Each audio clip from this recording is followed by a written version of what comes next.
हमारे विभिन्न ज्ञानवर्धक कार्यक्रम देखने के लिए आप हमें अभी सब्सक्राइब करें, बेल आइकन को प्रेस करें ताकि आप देख सकें हमारा कार्यक्रम सबसे पहले।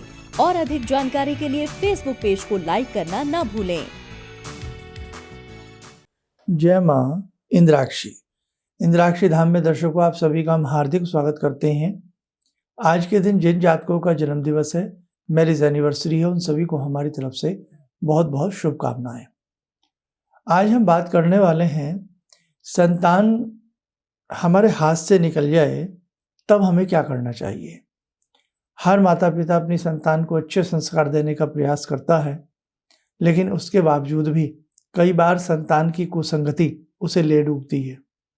ऐसी स्थिति में क्या ज्योतिषीय उपचार हमारी मदद कर सकते हैं? क्या आपकी कुंडली, उस बालक की कुंडली कहीं ना कहीं कुछ मददगार साबित हो सकती है? इन सब बातों का जवाब इस अंक में आपको मिलने वाला है।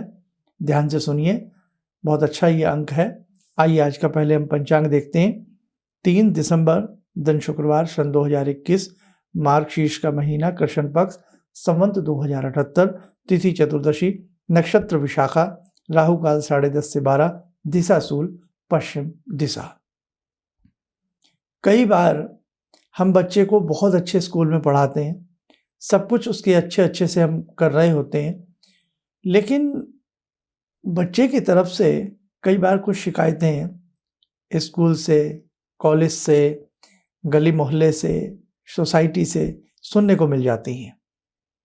और कई बार कुछ ऐसी बातें होती हैं जो शायद दूसरों को नहीं पता लगती, केवल माँ बाप उस चीज़ को समझ जाते हैं। और अंदर ही अंदर माता पिता को बड़ा दुख होता है कि हमने बड़ी नेक कमाई से अपने बच्चों को पाला है, बड़ा किया है, लेकिन उसके बावजूद भी हमारे बच्चे किस राह पर जा रहे हैं। आजकल की पढ़ाई, आजकल का माहौल, आजकल की बहुत सारी बातें, कहीं ना कहीं आप सब समझ रहे हैं जो मैं कहना चाह रहा हूँ। तो कहने का भाव, उस स्थिति में हमें सबसे पहले क्या करना चाहिए। देखो, मैं आपको एक चीज़ बताऊं, कदापि सुनी सुनाई बातों पर अपने घर में मनमुटाव, तनाव या क्लेश मत करना। कई बार हम सुनी सुनाई बातों में धोखा खा जाते हैं, और कई बार तो आँख की देखी बात भी सच नहीं होती है। यस, ज़माना ऐसा है, आज का परिप्रेक्ष्य ऐसा है। इसलिए जब आपको पूरा इत्मीनान हो जाए, यकीन हो जाए कि भाई बच्चे हमारे हाथ से बाहर निकल रहे हैं, और कई बार तो उनकी बातचीत से ही हमें पता लग जाता है, उनकी बोलने की शैली, उनके सोने का तरीका, उनके उठने का तरीका। आज बच्चे देर रात तक जागते हैं और सुबह उठने का नाम नहीं लेते हैं। ये आम सी बात बन गई है, धारणा बन गई है। हम अपने ज़माने में जब पढ़ा करते थे, मैं हमसे मतलब आप सबसे करता हूँ, किस तरह से सुबह उठना, सुबह सुबह ट्यूशन जाना, है ना। और इतनी सुविधाएं भी नहीं होती थी, और बहुत सारी चीज़ें इतनी अच्छी नहीं होती थी जो आज हम बच्चों को बहुत अच्छी दे रहे हैं। वाकई बहुत अच्छी दे रहे हैं। सुविधाएं इतनी अच्छी नहीं थी, लेकिन लोग बहुत अच्छे थे, दुनिया बहुत अच्छी थी, हमें पढ़ाने वाले, सारी चीज़ें मतलब बेमिसाल थी। तो आज हम कैसा भोजन ले रहे हैं, कैसा दूध पी रहे हैं, कैसा बाजार का घी खा रहे हैं, सारी चीज़ों का, अन्न का प्रभाव भी हमारे मन पर आता है। तो कुछ चीज़ें हमें अपने बच्चों की नज़र आ जाती हैं। कहते हैं ना, पूत के पाँव पालने में नज़र आ जाते हैं। उसके लिए एक बार बच्चे की जन्म पत्रिका किसी को दिखा लेनी चाहिए। किसी भी कुंडली का पंचम भाव, और किसी भी कुंडली का भाग्य भाव, और किसी भी कुंडली का लगन भाव बहुत सारी बातों को प्रदर्शित कर देता है कि ये बच्चा किस दिशा में भटक रहा है, ये बच्चा क्या करना चाह रहा है, ये वास्तव में पढ़ेगा भी या नहीं। आज हम बच्चों को दूर दूर भेजते हैं डॉक्टर बनाने के लिए, इंजीनियर बनाने के लिए, और कई बार तो निराशा हमारे हाथ लगती है। बच्चे 5-5, 6-6 साल, 7-7 साल हमारे वेस्ट करवा देते हैं, पैसा भी नष्ट होता है, लेकिन कुछ भी नहीं हो पाता। हम माता पिता हैं, हमारे अंदर मोह है, इसलिए उस मोह में हम फंसे रहते हैं कि नहीं नहीं, चलो अगले साल कामयाब हो जाएगा, उसके बाद कामयाब हो जाएगा। बहुत बातें हैं जो बच्चे की असफलता को सिद्ध करने का कारण उसकी जन्म पत्रिका में छिपी होती हैं। 3 भाव अगर अच्छे से कोई विद्वान ब्राह्मण आपकी कुंडली को देखे, कोई भी एस्ट्रोलॉजर जिसको ज्योतिष का ज्ञान है, तो वो पकड़ लेगा और आपको बता भी देगा कि आपको ये सावधानी करनी चाहिए।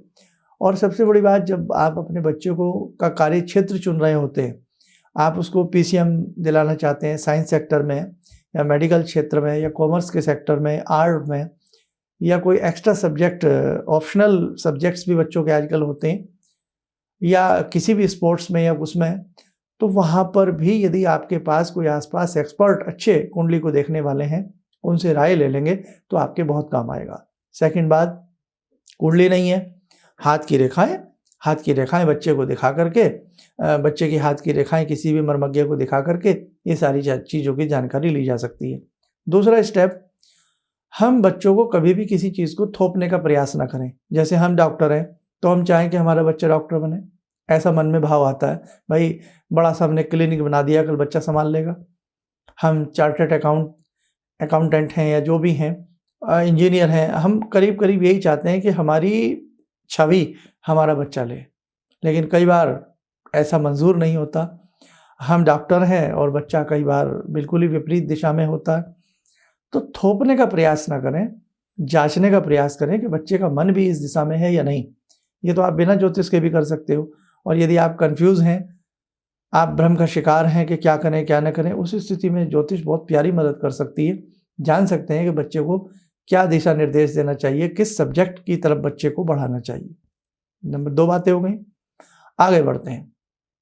ब्लाइंड फेथ, हमारा ब्लाइंड फेथ भी कई बार बच्चों को ले डूबता है, और बच्चे तो क्या डूबते हैं, हम डूब जाते हैं। देखो, एक समय यह होता है कि बच्चे को फटकारना भी जरूरी है, बच्चे को डांटना भी जरूरी है। मारना जरूरी नहीं है ना, डांटना जरूरी है। बच्चे को डर पैदा करना जरूरी है। डर बहुत बड़ी चीज है। ऐसा डर नहीं कि बच्चा हमें ये समझे कि हम तो बहुत बड़े, बच्चा हमें देखते ही सहम जाए, वो डर नहीं।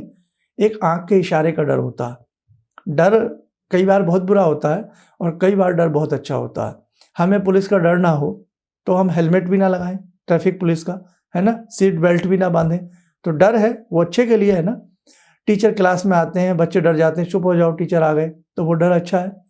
तो बच्चों के अंदर हमारे प्रति एक वैसी भावना ना हो करके, लेकिन ऐसा ना हो कि बच्चों की सारी जिद हम पूरी करते चले जाएं स्टेप बाय स्टेप। तो बच्चों के अंदर एक भय, एक थोड़ा बहुत डर भी जरूर हमारा होना चाहिए। या आप कई बार मेरे डर कहने से आप कुछ और समझ जाएंगे, मैं इसको दूसरा नाम दे रहा हूँ। डर नहीं, बच्चों के प्रति ये होना चाहिए कि नहीं, पापा या मम्मी जो कह रहे हैं वो ठीक कर रहे हैं। आपका सुझाव बच्चों को पसंद आना चाहिए। हर जगह ये नहीं होना चाहिए कि हमारी बात गलत है, और हर जगह ये भी नहीं होना चाहिए कि बच्चे गलत है। तालमेल, कई बार तालमेल नहीं बनता है तो भी गलत हो जाता है। बच्चे को विश्वास है मैं मेडिकल करूंगा, और हमें विश्वास नहीं है, बच्चे को विश्वास है, तो कई बार उसके विश्वास को भी स्थान देना चाहिए कि भाई आप भी बेटा ठीक है, आप कह रहे हैं तो मान लेते हैं आपकी बात। खैर, अब बहुत सारी बातें हैं, ये तो बातों से बातें निकलती रहेंगी, धागे से धागे खुलते रहेंगे। कहने का भाव कि मोटा माटी जब बच्चा हाथ से निकल जाए, संतान हमें लगने लगे कि अब बात अच्छी नहीं है, बच्चा कई बार आंखें तरेरता है, कई बार मुझे कहना नहीं चाहिए, कुछ बच्चे हाथ भी उठाने का प्रयास करते हैं, ऐसा होता है, बड़ा दुख लगता है। और कई बार बच्चे इस प्रकार का साइलेंट धोखा देते हैं कि आप नहीं समझ पाएंगे, जब समझ पाएंगे तब सब कुछ लुट चुका होगा। साइलेंट धोखा देते हैं, इमोशनल वे में हमें धोखा देते हैं कि नहीं नहीं नहीं नहीं नहीं नहीं नहीं, और वो नहीं नहीं बाद में समझ में आती है। ऐसी स्थिति में हमें क्या करना चाहिए? ऐसी स्थिति में हमें पुत्र के जन्म नक्षत्र का दान करना चाहिए। पुत्र हो या पुत्री हो, जो भी संतान जिसके लिए भी हम उपाय कर रहे हैं, कि उनका जन्म नक्षत्र जान लें और जन्म नक्षत्र से संबंधित क्या दान बनता है, जन्म नक्षत्र से संबंधित कौन सा मंत्र बनता है, वो हमें पढ़ना चाहिए। अब ये मैं इसलिए यहाँ नहीं बता सकता, 27 नक्षत्र होते हैं, सबके अलग अलग नक्षत्र हैं। जरूरी नहीं आप किस नक्षत्र में पैदा हुए हैं, वो बच्चे किस में हुए हैं। इसके लिए किसी भी निकटतम एस्ट्रोलॉजर से मिल लें, जन्म नक्षत्र जान लें, उसका दान, उसका मंत्र पढ़ें। कितनी संख्या में, किस नक्षत्र के मंत्र को पढ़ा जाता है, किसी से पूछ लें। दूसरी, क्योंकि सबके नक्षत्रों के अलग अलग मंत्र, अलग अलग अधिदेवता होते हैं। इसके साथ साथ एक बहुत ही अच्छा मंत्र है, ध्यान रखना, दुर्गा सप्तशती से ये मंत्र है। ओम सर्वा बाधा विनिर्मुक्तो धन धान्य सुधान्वित मनुष्य मत प्रसादेन भविष्यति न संचय। मंत्र फिर सुने साहब। ओम सर्वा बाधा विनिर्मुक्तो, कि हे भगवती, हे जगजननी, मेरी समस्त बाधाएं आप दूर करें। धन धान्य सुतान्वित है, धन धान्य की वृद्धि हो, सुतान्वित है, और जो आपकी कृपा से मुझे सुत की प्राप्ति हुई है। सुत वैसे पुत्र को कहते हैं, लेकिन यहाँ संतान का अर्थ निकालें। जो मुझे संतान की प्राप्ति हुई है वो अच्छे रास्ते पर चले, वो नेक रास्ते पर चले। संतान के रास्ते में जो बाधाएं आ रही हैं, हे जगजननी, वो दूर हों। अगली लाइन, मनुष्य मत प्रसादेन भविष्यति न संचय। कि भगवती तो कह रही हैं, हम भगवती से सब कुछ मांग रहे हैं, भगवती देने को आतुर हैं वरदान, लेकिन वो क्या कहती हैं, मनुष्यो मत प्रसादेन भविष्यति न संचय। कि आपको संशय नहीं करना चाहिए कि आप जो मेरी साधना कर रही हैं मैं आपको फल दूंगी या नहीं दूंगी। साधक भी बहुत संशय करता है ना। कई बार हम एक व्रत रखते हैं, संशय करते हैं लाभ होगा नहीं होगा, मंत्र पढ़ते हैं लाभ होगा नहीं होगा, दान करते हैं लाभ होगा नहीं होगा, क्योंकि लाभ आज के समय में हमें पहले चाहिए, काम बाद में हो, लाभ पहले हो। तो ये चीज़ भी आप ध्यान रखें, किसी भी मंत्र को पढ़ें श्रद्धा भाव से पढ़ें। और कई बार हमारे बहुत सारे उपाय विफल हो जाते हैं, उसका कारण हमारा प्रारब्ध। कई बार संतान ऐसी ऐसी पैदा होती हैं कि कुल को नष्ट कर डालती हैं, कुल की नाक कटा डालती हैं। हाँ, दादा ने, बाबा ने, पिता ने जो जिंदगी में इज्जत जोड़ी, जो पैसा जोड़ा, ऐसी संतान पैदा हुई, सब कुछ उसने नष्ट कर दिया, सब कुछ लील गई वो। बुरा मत मानिएगा मेरी बातों का। हर तरह के हमारे पास सवाल जवाब आते हैं, कुंडलियाँ आती हैं, लोग मिलते रहे हैं पिछले विगत 30, 32, 35 वर्षों में। और आपने भी ऐसी चीज़ें देखी होंगी कि कई बार पूत ऐसा कपूत हो जाता है कि साहब पूछिएगा मत, पूरी पीढ़ी शर्मसार हो जाती है उसके कारनामों की वजह से। वो हमारा प्रारब्ध है। उस प्रारब्ध की तोड़ है ज़रूर, लेकिन थोड़ी मुश्किल है। वहाँ विशेष प्रकार के अनुष्ठानात्मक कार्य कराए जाते हैं, विभिन्न प्रकार की बातें बताई जाती हैं। अब कंस भी तो था ना, कैसे नाम गंदा किया। कंस को देखिए आप, हैं, अपनी ही बहन के संतानों को कैसे। तो कहने का भाव कि आदमी जब आदमी का दिमाग फेल होता है ना, और आदमी की सोचने समझने की शक्ति विपरीत हो जाती है, सारे कार्य वो विपरीत करता है। तो मेरा आपसे मोटा मोटी यही कहने का भाव है, ये दुर्गा सप्तशती का मंत्र है। इस मंत्र की 3 माला सुबह, 3 माला शाम को पढ़ें, और 41 दिन लगातार किसी भी जगजननी के मंदिर में जाएं, भगवती को 5 लौंग, 5 बताशे, धूप दीप अर्पण करके आएँ, और अपनी जो भी समस्या है उसकी गुहार लगाएं। और ऐसी संतानों के लिए, ऐसे बच्चों के लिए संपूर्ण नमक चमक विधि से रुद्राभिषेक कराएं। रुद्राभिषेक जहाँ स्वास्थ्य के ऊपर अच्छा लाभ दिखाता है, वहीं रुद्राभिषेक मनोमस्तिष्क के अंदर विचार शैली को बदलता है। किसी बच्चे के विचार झूठ बोलने के हैं, बात बात पर बच्चा झूठ बोलता है, बेटा पढ़ लिया, हाँ मम्मा, स्कूल का काम कर लिया, हाँ मम्मी, किया कुछ नहीं, कंप्लेंट आ रही है, वो सब कुछ हाँ कर रहा है। तो रुद्राभिषेक बहुत अच्छा असर दिखाता है, लेकिन नमक चमक विधि से। ऐसे ही स्वास्थ्य सही नहीं है बच्चे का, तो नमक चमक विधि बहुत अच्छा रहता। हर महीने एक बार रुद्राभिषेक पूर्ण विधि विधान से कराना चाहिए। इसके साथ साथ मंगल अनुष्ठान बहुत बढ़िया लाभ देता है। मंगलवार के दिन किसी भी हनुमान के मंदिर में जाकर के ऐसे बच्चों के मस्तक के ऊपर हनुमान जी के बाएं पैर का तिलक, जो भी वहाँ पर ब्राह्मण हो, पंडित जी हों, उनसे कहें कि बाएं पाँव का तिलक बच्चे को लगाया जाए, और बच्चे को किसी भी तरह समझाया जाए। बच्चा से मतलब हमारा, चाहे वो 20 साल का है, 25 साल का है, या कितने भी साल का है, तो उससे बच्चे से मतलब है, माँ बाप के लिए तो बच्चा बच्चा ही होता है, चाहे वो 70 साल का क्यों ना हो जाए, है ना। आप देखो ना, मोदी जी अपनी मम्मी से मिलने आते हैं, अपनी माता से मिलने आए, उनके लिए तो बच्चे ही हैं ना वो, चाहे वो कितने भी साल के हो गए। तो कहने का मतलब कोई भी हो, अपनी माता-पिता के लिए वो बच्चे ही होते हैं और माता-पिता हमेशा उन्हें बच्चे ही समझते हैं कि नहीं तुम नहीं कर पाओगे, तुम नहीं कर पाओगे, तुम नहीं कर पाओगे। बच्चे कर लेते हैं, कई बार माता-पिता से भी बहुत अच्छा कर लेते हैं, लेकिन हमारे मन में ऐसा विश्वास होता है ना, हमने छोटे से लेकर के, उनके दाँत निकले नहीं थे, दाँत उगने से लेकर के बाल उगने तक, और पूरी ज़िंदगी हमने उनकी धीरे-धीरे बड़ी होती देखी है और उनकी ज़िंदगी के हर कदम पर हमने उन्हें टोका है। ज़िंदगी के हर कदम पर हमने उन्हें सँभालने का प्रयास किया है।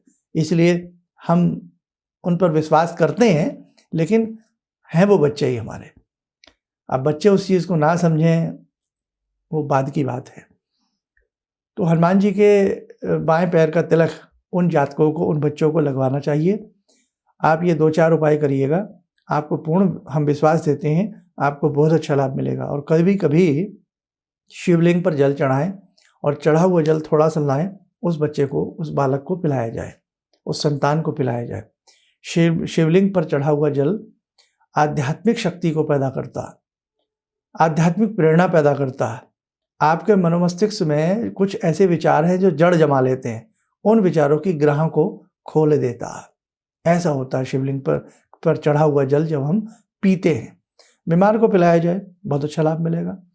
और हम तो कई बार ऐसे बच्चों के लिए दुर्वा का सत्व, गिलोय का सत्व, नीम का सत्व, विभिन्न प्रकार के सत्व का भी प्रयोग बताते रहे हैं समय-समय पे। तो आप हमारे पुराने ऐसे कार्यक्रम भी देखिएगा, उससे भी आपको नॉलेज मिलेगी। बस इतना भर करिएगा। और जब-जब ऐसे बच्चों का जन्मदिन आता है, मत मनाइए। जी हाँ, आप बुरा मत मानिएगा। जन्मदिन धूमधाम से मत मनाइए, शांत भाव से मनाइएगा और घर के अंदर मनाइएगा, और पाश्चात्य शैली के अनुसार मत मनाइए। अपने धर्म की शैली के हिसाब से मनाइए। पाश्चात्य शैली में एक ही कमी है कि हम मोमबत्तियाँ बुझाते हैं, दिए बुझाते हैं। हमारे शास्त्र में दिए बुझाना अशुभ होता है। इसलिए अपनी संस्कृति के हिसाब से उनका जन्म दिवस मनावें और उस दिन अपने घर में कोई मंगल कार्यक्रम करवाएँ, सुंदरकांड करवाएँ, हनुमान चालीसा का पाठ कराएँ, महिला संगीत कराएँ, धार्मिक संगीत जो होता है, संकीर्तन जिसको हम कहते हैं, कुछ इस प्रकार की चीज़ें उसके जन्म दिवस पर की जाएँ और उसके जन्म दिवस पर गरीबों को भोजन, वस्त्र, अन्न ऐसा उसके हाथ से बँटवाया जाए, बहुत अच्छा रहता है। और हमेशा बच्चों को ये कह कर के ना टाला जाए कि ये तो अभी बच्चे हैं, अभी कुछ नहीं कर पाएँगे, ये तो अभी पढ़ रहे हैं, इनके पास समय नहीं है। एक दिन वो आता है कि समय होता ही नहीं उनके पास, आपसे मिलने के लिए भी समय नहीं होता। इसलिए ये कहना बड़ा ही गलत लगता है कि मेरा बच्चा बड़ा है, पढ़ रहा है, बहुत मेहनत कर रहा है। अरे कुछ तो वो कर सकता है ना। क्या आपका बच्चा टीवी नहीं देखता? क्या आपका बच्चा मोबाइल पे नहीं माथापच्ची करता? ऐसा कोई बच्चा नहीं है जो रात दिन पढ़ता ही रहता। ऐसे हैं, लेकिन फिर भी उसके साथ-साथ भी मनोरंजन सब अपने समय से अपना कर ही लेते हैं। तो थोड़ा बहुत हमें बच्चों से कराना चाहिए। चाहे एक ही दिन कराएँ कि बेटा जाओ हनुमान जी को 5 केले चढ़ा के आओ, जाओ बेटा गाय को 2 रोटी खिला के आओ। इतना तो सभी बच्चों को मिल ही जाता है भाई। तो इसलिए बहुत सारी बातें हमें भी ध्यान रखनी चाहिए। आइए, समय हो चला आज की ध्यानमाला का। जगजननी से जुड़ते हैं कि हे भगवती, सभी के घर में आप सुख शांति दें और सभी की संतानें हैं, आपकी कृपा से सही रास्ते पर चलें और लायक बने। ॐ सिन्दूरारुणविग्रहां त्रिनयनां माणिक्यमौलिस्फुरात् स्तारानायकशेखरं स्मितमुखी भापेन वक्षोरुवां पाणिभ्यामलपूर्णरत्नचषकां रत्नोत्परां बिभ्रति सौम्यां रत्नघटस्थरक्तचरणां ध्यायेत्पराम् अम्बिकां खड्गं चक्रगदेषु चापपरिगान् चूलम्बुसुण्डिं शिरा शङ्खं संदधतीं करे स्त्रीनयनां सर्वाङ्गभूषावृतां नीलासमद्युतिमास्य पाददशकां सेवे महाकालिकां यामास्तो स्वपितैः हरो कमलजो हन्तुं मधुं कैटवम् विद्युद्दामसमप्रभां मृगपते स्कन्दस्थितां भीषणां कन्या विहकरवाल